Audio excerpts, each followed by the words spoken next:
يؤمنون بآياتنا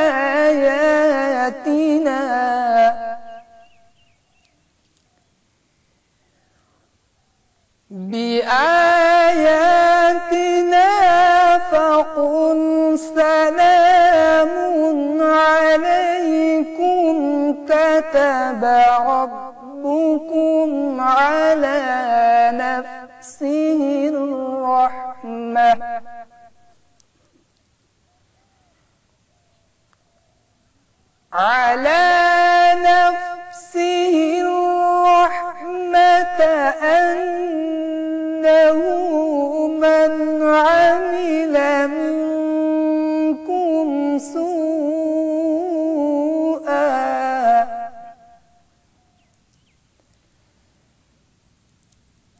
أنه من عمل منكم سوءا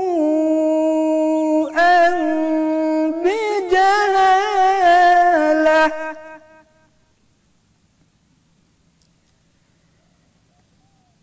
ثم تاب من بعده وأصلح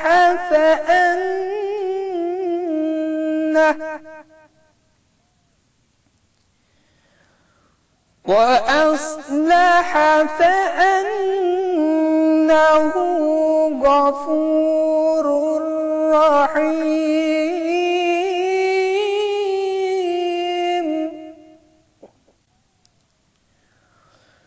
وكذلك نفصل الآيات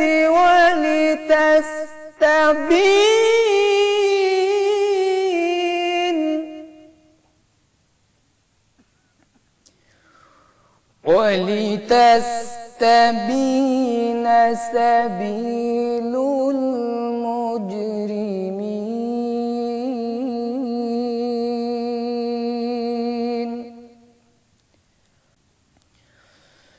قل إني نهيت أن أعبد الذين تدعون من دون الله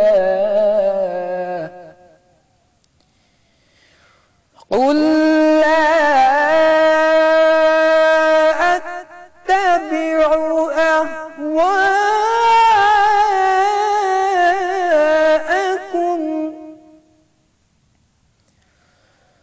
قد ضللت إذا وما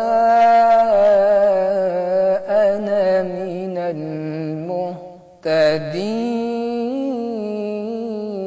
المهتدين. صدق الله العظيم. পরম করুণাময় আল্লাহর কাছে বিতাড়িত শয়তান থেকে আশ্রয় প্রার্থনা করছি। দয়াময় আল্লাহর নামে শুরু করছি।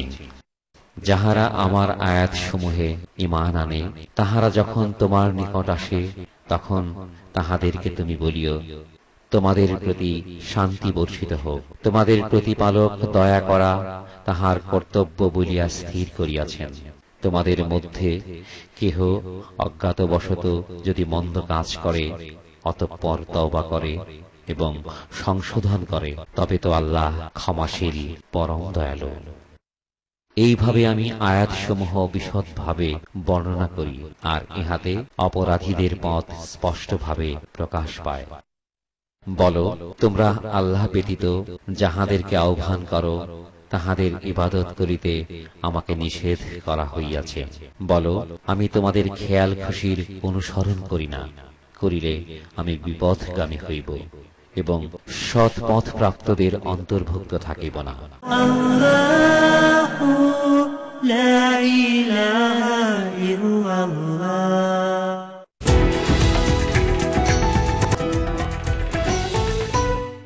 আল্লাহু লা ইলাহা ইল্লাল্লাহ। الحمد لله نحمده ونستعينه ونستغفره ونعوذ بالله من شرور أنفسنا ومن سيئات أعمالنا من يهده الله فلا مضل له ومن يضلله فلا هادي له ونشهد أن لا إله إلا الله وحده لا شريك له ونشهد أن سيدنا وسندنا وحبيبنا وحبيب ربنا وطبيبنا وطبيب قلوبنا محمدا عبده ورسوله صلى الله تعالى عليه وعلى آله وأصحابه وعلماء أمته الذين هم مصابيح الرحمة ومفاتيح الغرر الذين هم كالنجوم في السماء للاقتداء والاهتداء أما بعد সুপ্রিয় দর্শক শ্রোতা এসিটিভি নিয়মিত আয়োজন নূরের পরশ অনুষ্ঠানে আপনাদেরকে জানাই সুস্বাগত। এতক্ষণ যাবৎ আমরা সম্মানিত কারি সাহেবের কণ্ঠে কোরআনে কারীমের তেলাওয়াত শুনছিলাম। আল্লাহ রাব্বুল আলামিন কোরআনে কারীমকে মানব জাতির জন্য রূহে চিকিৎসা হিসেবে প্রেরণ করেছেন।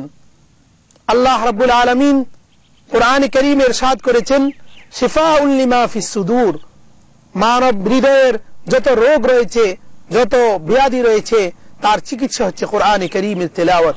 আল্লাহ রাব্বুল আলামিন এই আয়াতের মাঝে হযরত সাহাবায়ে কেরামের সম্মান আর মর্যাদাকে বুলন্দ করেছেন। যখন মক্কার লোকেরা এসে রাসূলুল্লাহ সাল্লাল্লাহু আলাইহি ওয়াসাল্লামকে বলল আবু জাহলের নেতৃত্বে যে হে মুহাম্মদ, তোমার কাছে আমরা কি করে আসব? তোমার চারিদিকে বসে থাকে গোলামেরা, তোমার চারিদিকে বসে থাকে ফকির মিসকিনরা, তোমার চারিদিকে বসে আছে এমন লোক যারা আমাদের খাবার খেয়ে বেঁচে ছিল, সুতরাং আমরা তোমার কাছে কি করে আসব? তোমার সাথে সমস্ত নিঃস্ব অসহায় লোকদের উঠা বসা। তা আল্লাহ রাব্বুল আলামিন সাহাবায়ে কেরামের সম্মান ও মর্যাদাকে বুলন্দ করে কোরআনে কারীমে আয়াত নাজিল করে দিলেন, হে নবী ওয়ালা তাতরুদিল্লাযীনা ইয়াদউনা রাব্বাহুম বিলগাদাতি ওয়াল আশিয়্যি ইউরিদুনা ওয়াজহা, বলে আপনি তাদেরকে ছেড়ে যাবেন না, আপনি তাদেরকে ছাড়বেন না যারা সকাল সন্ধ্যা 5 ওয়াক্ত নামাজ আদায় করে আপনার প্রতি ঈমান এনেছে।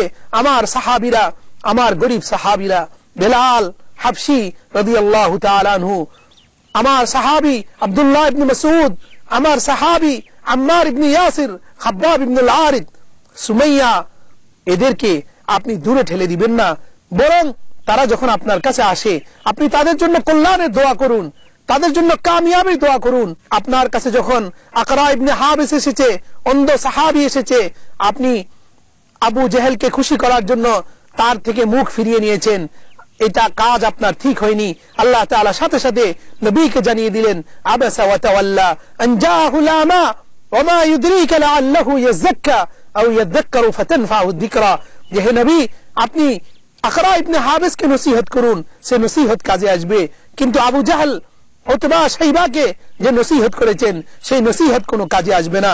এজন্য আল্লাহ তাআলা এই আয়াতের মাঝে তার নবীকে জানিয়ে দিয়েছেন ওয়াইদা জাআকাল্লাযীনা ইউমিনুনা বিআয়াতিনা, আপনার নিকট যখন আমার দরিদ্র সাহাবীরা আসে, ওয়াইদা জাআকাল্লাযীনা ইউমিনুনা বিআয়াতিনা, এমন সাহাবী যারা আমার নিদর্শনগুলোতে বিশ্বাস স্থাপন করেছে, যারা আপনার উপর বিশ্বাস স্থাপন করেছে, তাওহীদে বিশ্বাস স্থাপন করেছে, আল্লাহ রাব্বুল আলামিনকে রাজিক হিসেবে মেনে নিয়েছে, আল্লাহ রাব্বুল আলামিনকে সার্বভৌমত্বের মালিক হিসেবে মেনে নিয়েছে, ফাকুল সালামুন আলাইকুম, বলে তাদের জন্য দোয়া করুন, তাদেরকে সাধুবাদ দিন, তাদেরকে কংগ্রেচুলেশন জানান, তাদেরকে গ্রেটিং জানান, শুভেচ্ছা স্বাগত জানান। ফাকুল সালামুন আলাইকুম, হে নবী আপনি বলুন তোমাদের উপর আল্লাহর রহমত বর্ষিত হোক, তোমাদের উপর আল্লাহর শান্তি বর্ষিত হোক। আল্লাহু লা ইলাহা ইল্লাল্লাহ, আল্লাহু লা ইলাহা ইল্লাল্লাহ। তওবা হচ্ছে এমন কাজ যে আমি আর জীবনে কখনোই গুনাহ করব না। তওবা হচ্ছে এমন যে আম্মা তওবা আন নাদম, নিজের গুনাহের জন্য লজ্জিত হওয়া। আল্লাহ রাব্বুল আলামিন কোরআনে কারীমে ইরশাদ করেছেন যে তুবু ইলাল্লাহি তাওবাতান নাসুহা, তোমরা তওবায়ে নসুহা করো, যে তওবার দ্বারা জীবনে আর কখনো গুনাহ হবে না, যে আল্লাহ এমন গুনাহ আমি আর জীবনে করব না, এটা হচ্ছে তওবা। আল্লাহ রাব্বুল আলামিন বলেছেন যে তওবার দ্বারা আল্লাহ রাব্বুল আলামিন বান্দাকে তার অনেক রহমতের কোলে উঠে নেন। ইন্নাল্লাহা ইউহিব্বুত তাওয়াবিন ওয়া ইউহিব্বুল মুতাতাহহিরিন। আল্লাহ তাআলা তওবাকারীদেরকে ভালোবাসেন, তওবাকারীদেরকে তার রহমতের কোলে উঠিয়ে নেন। এমনি ভাবে তওবার শর্ত হচ্ছে যে এভাবে তওবা করবে যে আল্লাহ ইয়াফআলা ফিল মুস্তাকবিল, আগামীতে কখনো সে আর এই গুনাহ করবে না।